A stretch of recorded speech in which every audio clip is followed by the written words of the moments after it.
Zakir Naik, like his mentor in deception, Ahmed Deedat, before him, has built his career on the colossal ignorance of his followers. Naik knows that when he speaks, he's speaking to a room full of Muslims who've never studied the Quran or the Bible, and who therefore won't be able to recognize when he's lying to them about the Quran or the Bible. The staggering stupidity of Nike's fans thus allows him to say whatever he wants, no matter how ridiculous, and the crowd will praise Allah for the lies they've been told. Unfortunately for Nike and his freakishly foolish followers, there are people like me who have studied the Quran and the Bible and who therefore know exactly when he's lying. The fun part is that Nike is so incredibly sloppy when he starts lying, he always ends up accidentally giving us yet another way to prove that Muhammad was a false prophet. Take Nike's claim that there's a prophecy about Muhammad in Isaiah 29:12. Unlike Zakir Naik, I want all of my viewers to know exactly what this passage is saying, so before we examine Nike's comments, let's read the passage. In Isaiah 29, God tells the people of Jerusalem that he's going to punish them for their rebellion. He calls Jerusalem Ariel. Ariel sounds like the Hebrew for altar hearth of God. We'll see why in a moment. Beginning in verse 1. Woe to you, Ariel, Ariel, the city where David settled. Add year to year, and let your cycle of festivals go on. Yet I will besiege Ariel. She will mourn and lament. She will be to me like an altar hearth. Jerusalem will be like an altar hearth, the place where everything burns. Hence, Ariel. I will encamp against you on all sides. I will encircle you with towers and set up my siege works against you. This was fulfilled when the Assyrians came against the city in 701 BC, and again when the Babylonians invaded in 586 BC. Brought low, you will speak from the ground. Your speech will mumble out of the dust. Your voice will come ghost-like from the earth. Out of the dust, your speech will whisper. So God's going to punish Jerusalem. What's he going to do after he punishes Jerusalem? He's going to punish Jerusalem's enemies because they're under God's judgment too. Verse 5. But your many enemies will become like fine dust, the ruthless hordes like blown chaff. Suddenly, in an instant, the Lord Almighty will come with thunder and earthquake and great noise, with windstorm and tempest and flames of a devouring fire. Then the hordes of all the nations that fight against Ariel, that attack her and her fortress and besiege her, will be as it is with a dream, with a vision in the night, as when a hungry person dreams of eating, but awakens hungry still, as when a thirsty person dreams of drinking, but awakens faint and thirsty still. In other words, as Jerusalem's enemies rejoice over their victory, God's suddenly going to bring them back to reality, like waking someone from a dream. So will it be with the hordes of all the nations that fight against Mount Zion. Now, God has told them exactly what's going to happen. Why can't the people of Jerusalem see what's coming? They can't see what's coming because they have become spiritually blind and can no longer understand or accept God's revelations. God says in verse 9, Be stunned and amazed, blind yourselves and be sightless, be drunk, but not from wine, stagger, but not from beer. The Lord has brought over you a deep sleep. He has sealed your eyes, the prophets. He has covered your heads, the seers. For you, i.e., the Jews of Jerusalem, this whole vision, what vision? The vision about Jerusalem being punished. This whole vision is nothing but words sealed in a scroll. And if you give the scroll about God's judgment against the people of Jerusalem to someone who can read and say, Read this, please, they will answer, I can't. It is sealed. They'll make an excuse for why they won't listen to the warning about God's judgment.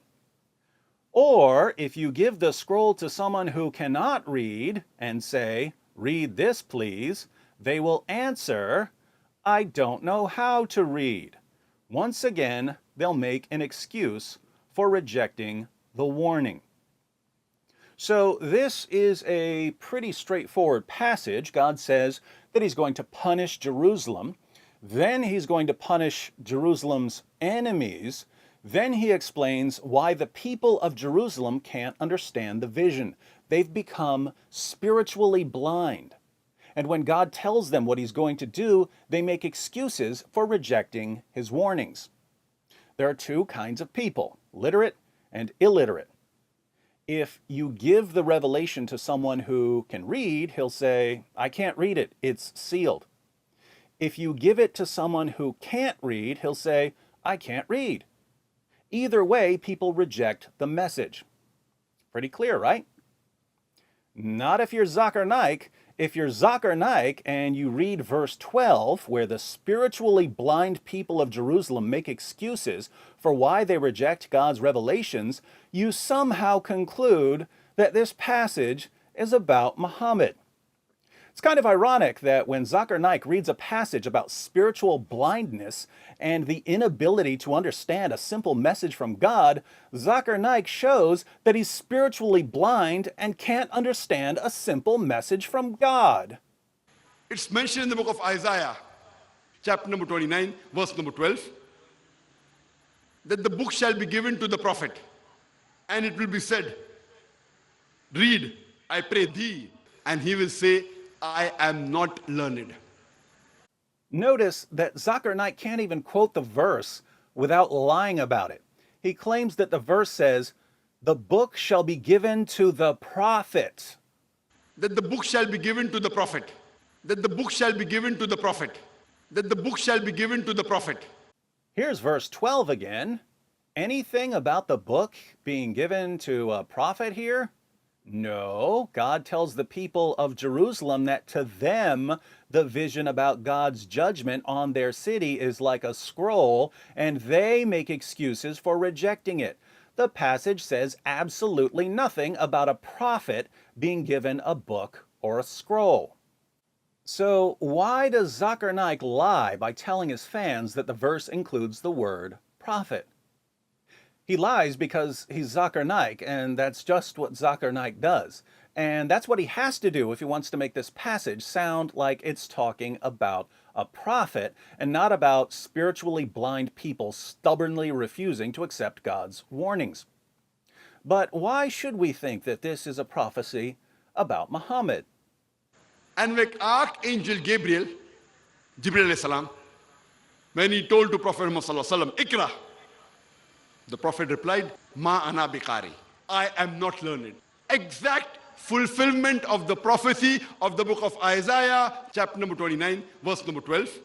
So according to Zakir Naik, when verse 12 says that someone will be given a scroll or a book, the book in question is the Quran.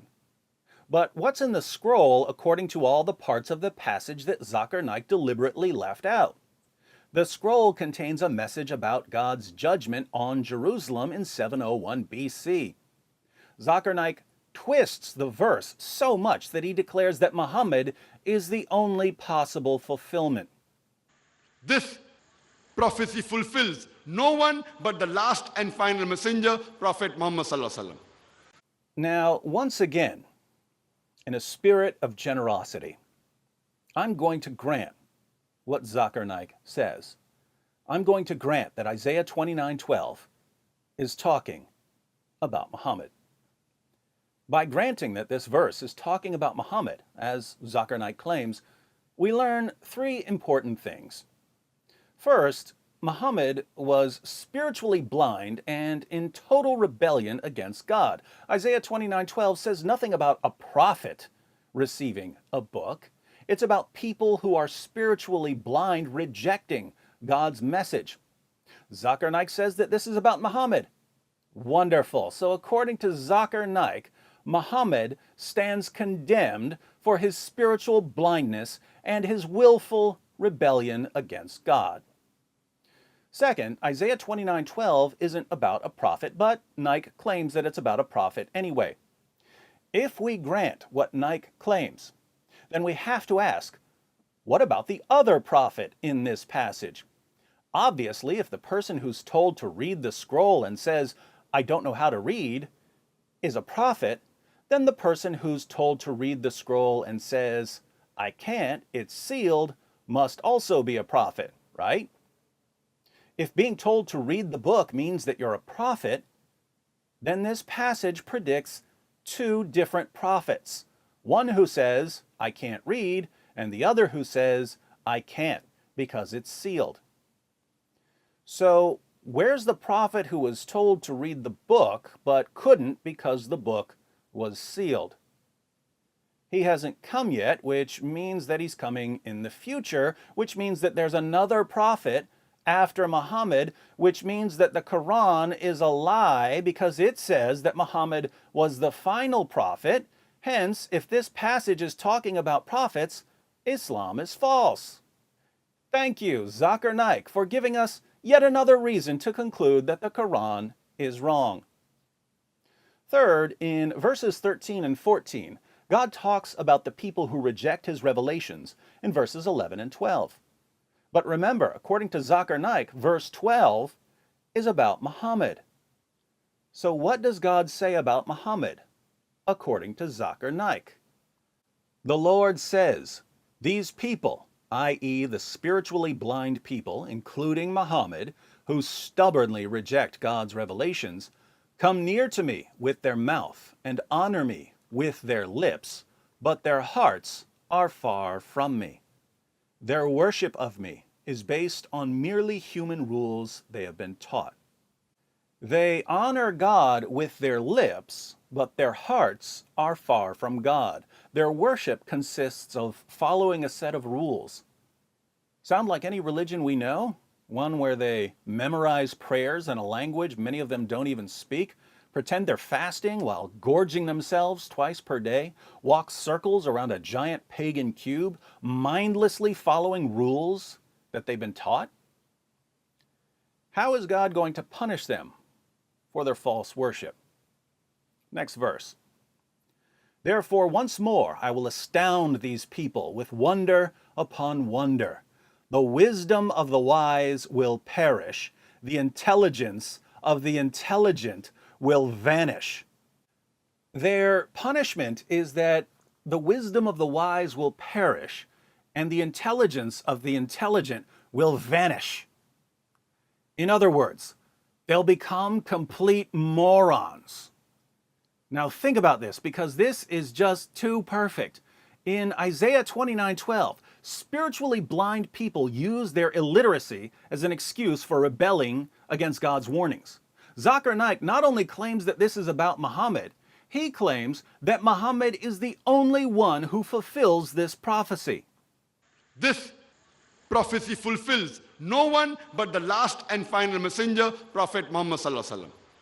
God goes on to condemn the spiritually blind, illiterate rebels for worshiping God by mindlessly following a set of rules, which is precisely what Muhammad did and what he taught his followers to do. God's punishment is to remove their wisdom and intelligence, turning them into complete idiots. Zakir Naik reads this passage, and he's too stupid to realize that the passage is condemning and mocking these spiritually blind people. So Naik tells his audience, this is about Islam. This is about our prophet. This is about us. And Naik's fans are so shockingly ignorant that they shout Allahu Akbar when he tells them that a passage about spiritual blindness, rebellion, and false worship is all about Islam. And the saddest part is that when I tell Muslims what the passage actually says, and that Zakir Naik is making Muslims look like complete fools, they don't get mad at Naik.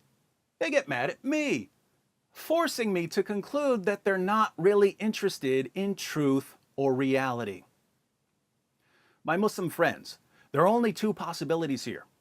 Either Isaiah chapter 29 verse 12 is a prophecy about Muhammad, in which case it's not saying that he's a prophet, It's saying that he was in rebellion against God and that God judged him by giving him a lobotomy. Or Isaiah chapter 29 verse 12 is not about Muhammad, in which case we have to wonder why Islam's top apologists keep embarrassing themselves and their followers and their religion by claiming that it is. So, which is it, my Muslim friends? That was really bad. But it's far from the only hilariously stupid attempt by Muslims to find Muhammad in the Bible. Indeed, there are so many bad attempts that one could make a comedy movie out of it. I think I'll do just that. Click here to learn more.